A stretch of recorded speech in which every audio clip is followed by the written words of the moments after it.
Bonjour à tous, bienvenue dans cette nouvelle vidéo pour vous informer que chez Blue Cat, il y a encore une très grosse promo sur des belles éditions de Blu-ray Collector.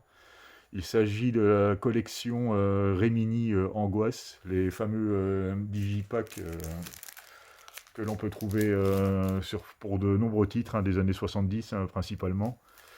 Donc j'en avais déjà quelques-uns de cette collection. J'avais Cérémonie mortelle, Patrick, La peau sur les os, Happy Birthday to Me, Alice, Sweet Alice et Mother's Day. Donc Blue Cats nous propose, il y a 7 titres en tout, dont Patrick, que j'avais déjà, mais il y avait 6 autres titres que je n'avais pas, et il le propose donc à 14,99 € l'unité, dans l'offre 2 plus 1 gratuit. Donc c'est quand même des éditions qui sortent à 24,99 € à la base, et je trouvais ça vraiment très intéressant.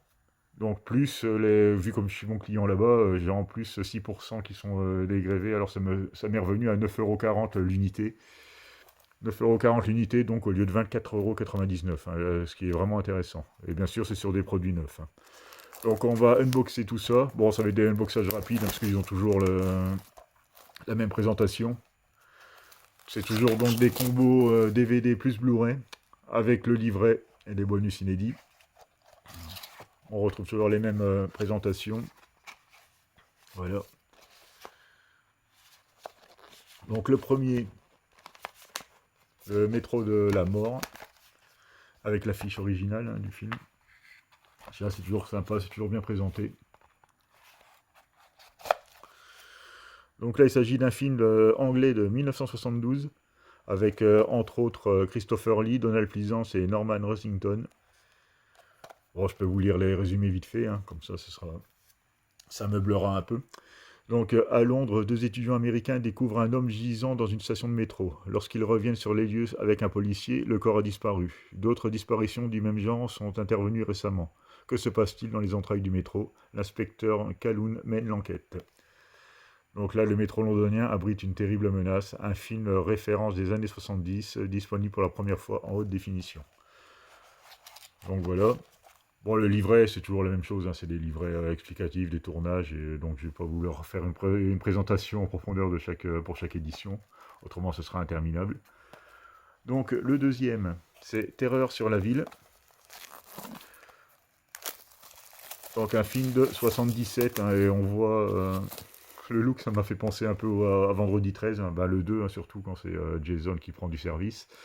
Il a un sac un peu dans le genre sur la tête, mais bon, c'était pas le premier à le faire, parce que comme celui-là est de 77, donc bien avant Vendredi 13, il a été un peu inspiré, on va dire. Donc en 1946, au Texas, un tueur insaisissable terrorise une petite ville, une des perles du cinéma d'horreur des années 70, disponible pour la première fois en DVD et Blu-ray. Donc Texarkana, Texas, à la fin de la Seconde Guerre mondiale. Les derniers soldats sont rentrés, les années du rationnement et de pénurie s'éloignent, la ville s'apprête à retrouver calme et prospérité, mais un mystérieux tueur va s'en prendre aux habitants de la ville. Donc c'est vraiment les speeches très simples. Donc on retrouve toujours le petit livret, les petits suppléments, les interviews notamment pour cette version. À l'intérieur, on va retrouver la pochette originale du film et les 2 galettes. Toujours même présentation, toujours mais que je trouve très chouette. Bon, le but c'est de les avoir tous, je crois qu'il y en a 25 ou 26 maintenant. Donc à ce prix-là, franchement ça vaut le coup. Je vais donc pas me priver, à moins de 10 €, ça passe largement. Donc le troisième, Les Griffes de la peur.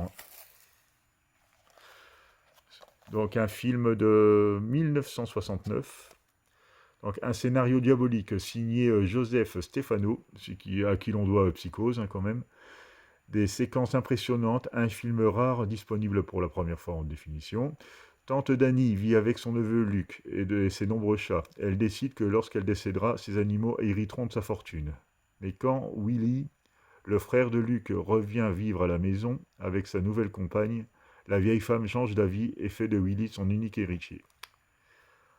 Donc voilà le speech. En bonus, on retrouve des interviews et une fin alternative, ainsi que toujours le petit livret de 24 pages écrit par Marc Toulek.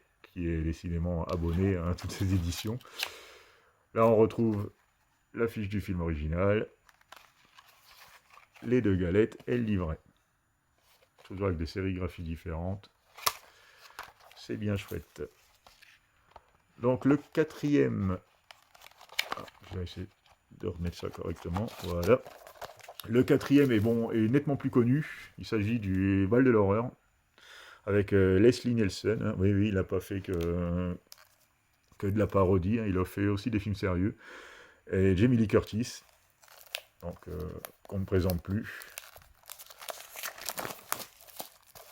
Bon, celui-là, il est quand même nettement plus connu, hein, j'avoue. C'est un film de 80, donc qui est venu peu de temps après Halloween, hein. Donc Jamie Lee Curtis a surfé sur la vague de Scream Girl, comme on appelle. Donc Massacre au bal de fin d'année, une référence du slasher disponible pour la première fois en définition. Bon, toujours les mêmes speeches, hein. Après, si c'est vrai, il n'y a pas de raison qui ne le précise pas. Une petite fille meurt accidentellement au cours d'un jeu organisé par ses camarades. Devant l'horreur de la situation, il décide de ne jamais révéler la vérité. Mais la scène est un mystérieux témoin. Quelques années plus tard, alors que les enfants sont devenus lycéens, ce témoin décide de se venger et l'occasion du bal de fin d'année du lycée. Donc ça va être encore une sombre histoire de vengeance, hein. On peut imaginer que ce soit le père ou une autre personne proche de la petite fille qui a été tuée, donc un crime qui est resté impuni, et donc petite vengeance personnelle. Et je rappelle, c'est mal, la vengeance personnelle, il ne faut pas le faire. Donc au niveau des bonus, on retrouve le making-of, les interviews du scénariste William Gray, les scènes ajoutées pour la diffusion télé, images du tournage, galerie photo, spot TV, film annonce et le livret de Marc Toulek de 20 pages. Alors, je vais vous montrer l'affiche originale. Ah, je ne sais même pas si l'affiche originale du fois. Ah non, je pense que c'est la même qu'ils ont gardée. C'est pour ça qu'ils ont mis là une photo du film, parce que là, apparemment, ils ont gardé la même image originale pour la France, pour la distribution en France. Donc, le bal de l'horreur, qui était pas trop mal, hein, de souvenirs. Le 5e. Les tracks de l'an 2000. Donc, ça, c'est un film de 1982. Je ne sais pas du tout ce que ça vaut. Dans la lignée des chasses du comte Zaroff, un ovni du cinéma de genre australien, violent et un rien pervers, présenté pour la première fois en définition. Un gouvernement totalitaire fait arrêter les citoyens considérés comme déviants ou résistants et les interne dans des terribles camps de rééducation où se pratiquent humiliation, sévices, torture. Des chasses à l'homme sont organisées au cours desquelles ce sont les prisonniers qui sont utilisés comme gibier. Donc c'est un thème qu'on a déjà vu de nombreuses fois, mais là, sauf que c'est un film des années 82, alors donc on peut dire qu'il a été quelque part précurseur, hein, du genre, hein. Bon, après, c'est vrai qu'il y en a beaucoup qui l'ont fait. Il y a eu La Traque, il y a eu Manhunter, un truc comme ça, ou Manhunt. Enfin, il y en a eu plein après qui ont suivi, hein. Alors je ne sais pas du tout ce qu'il vaut celui-là. Alors au niveau des suppléments, l'interview des acteurs, l'interview des réalisateurs, la renaissance du cinéma australien, avec la participation du réalisateur Brian Trenchard Smith. Donc voilà, et le petit livret de 20 pages de Marc Toulek. Alors voilà, la fiche originale est quand même beaucoup plus futuriste. C'est marrant la vision qu'ils avaient de l'an 2000. Et c'est vrai que maintenant, l'an 2000, on y est depuis 23 ans, et c'est vrai qu'on est loin d'être dans les fantasmes imaginés par les auteurs de l'époque, quoi. Et pour le dernier film de cette série, L'autoroute de l'enfer. Bon, c'est pas forcément les meilleurs et les plus chers, hein, qui paraissent dans cette offre, hein, mais je vous rappelle quand même qu'ils sont qu'à 9,40 €, hein, au lieu de 24,99 € à leur sortie, hein, donc ça reste vraiment intéressant. Donc L'autoroute de l'enfer est un film de 92, donc beaucoup plus récent que les autres. Un petit bijou d'horreur et d'humour où l'on croise Cléopâtre, Adolf Hitler et Ben Stiller présentés pour la première fois en haute définition. Donc ça va d'être un joyeux bordel ce film.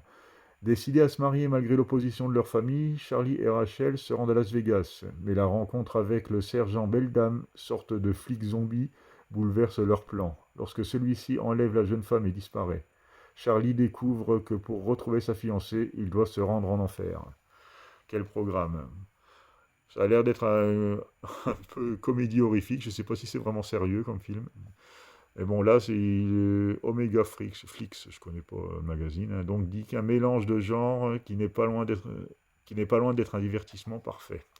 Un film assez fou, une étrange aventure qui ne cesse d'être amusante. Donc, et au niveau des suppléments, la présentation du film par Gilles Gressard et le fameux livret de Marc Toulek de 24 pages. Donc pour la Highway to Hell, là c'est pour ce qui ressemble à l'affiche originale. Et les deux galettes. Donc ça a l'air d'être assez particulier. Et il pique un peu ma curiosité celui-là. Donc voilà pour cette présentation. Donc je vous rappelle que tous ces titres sont en promo chez Blue Cats, hein, donc à 14,99 dans l'offre 2 plus 1. Et si vous êtes client régulier chez eux, vous pouvez encore avoir une petite réduction qui va de 3 à 6%, donc sur votre commande. Dans la même collection sort le 7 décembre Douce Nuit, Sanglante Nuit, qui est un grand classique du slasher aussi, pour la période de Noël. Donc il sort encore dans cette édition-là. Là, je l'ai déjà précommandé, parce que je ne précommande pas tout, mais à mon avis, ce titre risque de partir assez rapidement. Donc voilà pour cette vidéo. Je vous remercie de m'avoir regardé, et à bientôt pour la suivante.